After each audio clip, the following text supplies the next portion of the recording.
Lord Jesus Christ. I welcome you again to this new session of Catechism classes. Let's begin our session with a short prayer. I request all of you to close your eyes, join your hands and be in a prayerful mood. Abba Father, we give you thanks for this beautiful day that you have given us. Thank you for bringing all of us together for this session. Bless each and every one of us. Keep us safe in your mighty palm. We bring to you, O Lord, our parents, teachers, and each of our friends who are attending this session. Send your Holy Spirit upon us so that we understand whatever we are going to learn today. We offer this prayer in your loving name. Amen. So how are you all doing? I hope you all are doing fine. So in our last session, we were studying about speaking the truth.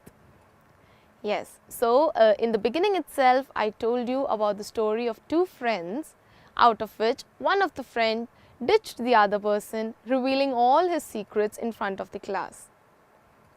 Think what this person must have gone through, must have lost the entire trust he had in this friend. St. Paul says that from now on, there must be no more lies. You must speak the truth to one another since we all are part of one another. Usually, speaking lies comes from those people who have very unfulfilled sort of a life and have a very low self-esteem. One should always have the courage to speak the truth, no matter how badly it can affect you. So, coming on to that, the 8th commandment teaches us, you shall not bear false witness against your neighbor. So yes, this again reminds us that we have to keep ourselves away from all sorts of lies. So the basic mutual trust comes into existence with an assurance that we are truthful and loyal towards each other. A life where you cannot trust anyone, again, is a miserable life. So, Christ himself says that I am the truth, and we being Christians and followers of Christ should follow his path. When it comes to bearing witness to truth, yes, the one thing that we all require is courage. This courage comes from Holy Spirit. So we have to pray very strongly to Holy Spirit to get the courage to speak the truth. We all are humans and it is our tendency that we do make mistake. Grace is when we humbly agree to it instead of covering it up. So everybody has the right to know the truth, and denying the truth is itself a sin. So we were discussing about sins against truth in our last class. I told you about denigration, calumny and speaking lie.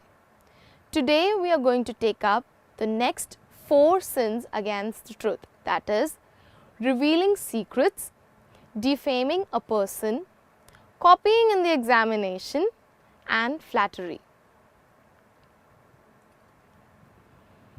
So, when it comes to revealing secrets, we all know that if we have any best friend, we do go and share our secrets with the friend.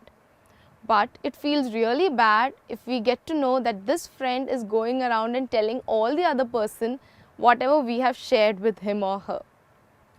So, on that note, I would like to tell you the story of Samson and Delilah from the Old Testament. Samson was a very strong, very handsome and a mighty sort of a person. So he was handpicked and chosen by God to liberate the people of Israel. But Samson, there was a secret with Samson. The power of Samson used to come from one of the source which was unknown to everybody. Delilah was Samson's love interest. Delilah was very curious as well to know what is the source of energy that he gets when he gets into the war, he hits the other people, kills everybody else and comes out victorious. So what is the secret? Delilah used to keep on asking Samson, how do you do it? How do you do it? Tell me, reveal the secret to me. Samson was not supposed to reveal that secret. But then he trusted Delilah so much that he revealed that his power lies in his hair. And the moment Delilah got to know this, while he was sleeping, she went and cut his hair. So with that, Samson lost all his power that he had. What do you learn here? Samson trusted Delilah so much that he revealed the deepest of the secret that he has, the power that he possessed, the source of his power. But Delilah in return ditched him, cheated him, and made him a very normal man with no power at all. So nobody has the right to enter into the privacy of the other person. But if at all anyone reveals their darkest secrets, then we do keep a responsibility to maintain it as a secret. So this applies on all of us. If somebody comes and tell you that, see, this is something that has happened, so you are not supposed to go and tell the third person, don't tell this to anybody, but this has happened. So again, this will go on in a chain. So we get into the practice of revealing the secret. Overhearing others' conversation or reading others' letters all fall under this sin. So sometimes we are curious, no, what is happening over there, or if somebody passes any sort of a chit, we are also curious to read that. So our faith teaches us that all this falls under the violation of the 8th commandment, where we are speaking lie or we are revealing the secret of the other person. One of the biggest example that I can give you is of the priest at the confession box. So we go and confess our sins to the priest, and they have a vow of not revealing those sins to anybody. No matter what happens, even if they are called to death, none of the priest is expected to reveal the secrets or reveal the sins of any other individual. The next sin against the commandment is defaming a person. So what is defaming a person? Purposefully spoiling someone's good name with false accusation.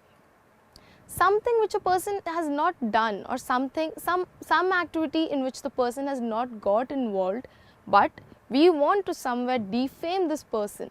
So we cook up a story, make a story and put it in front of everybody in that way, and now this person and his good name has completely got spoiled.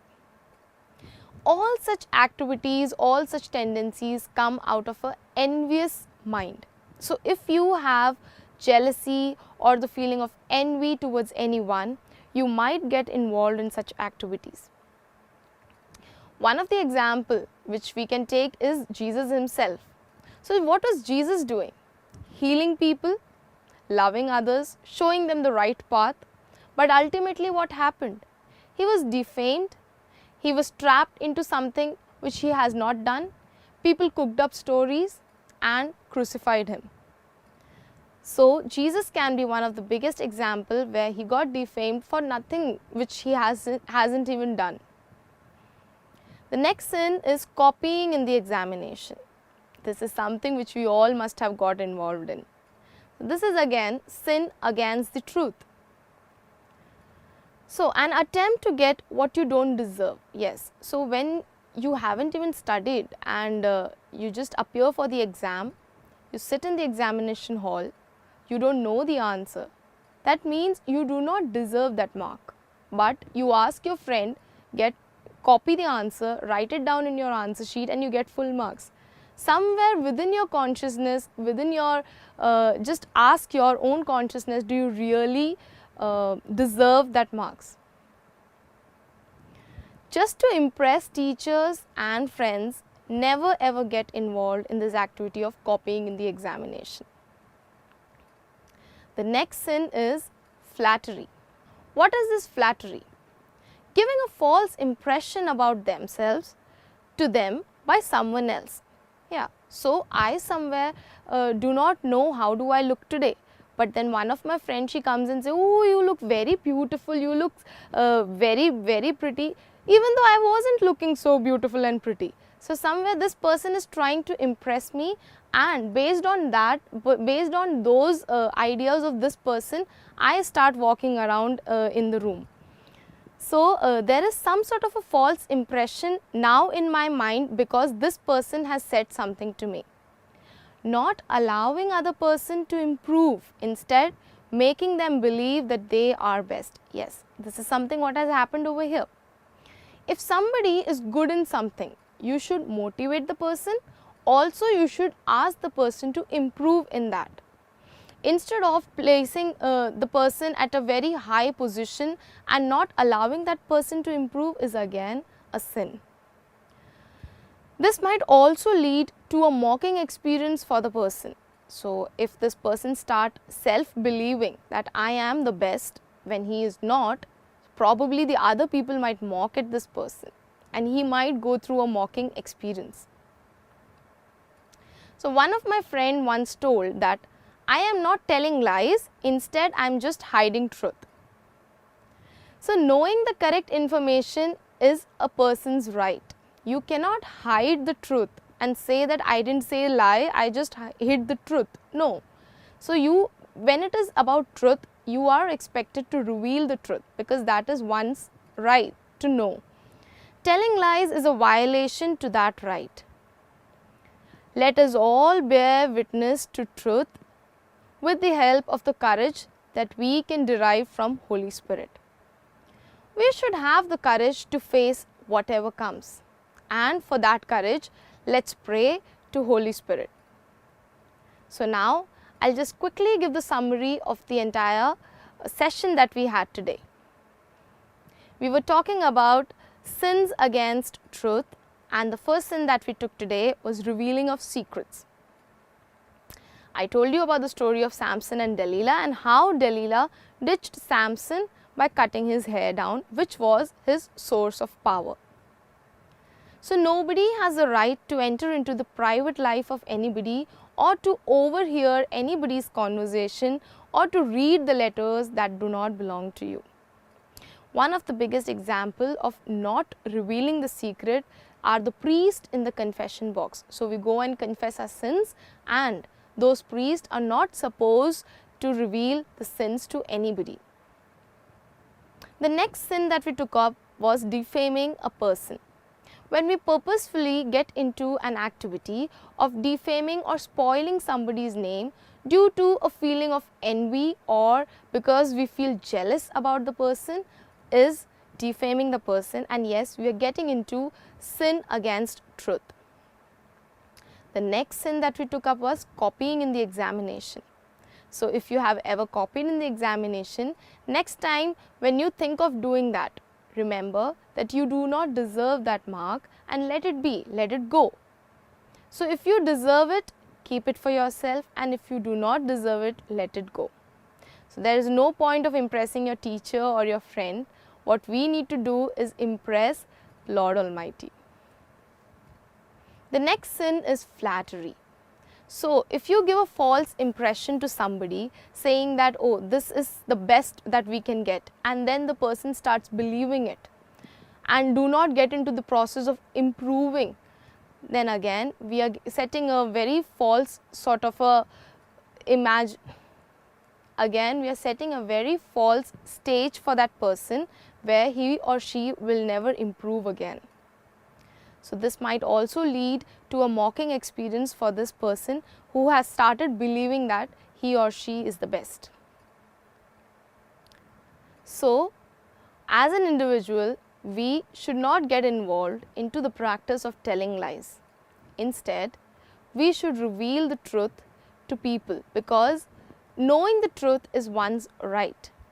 Also, we should have the courage to face whatever comes.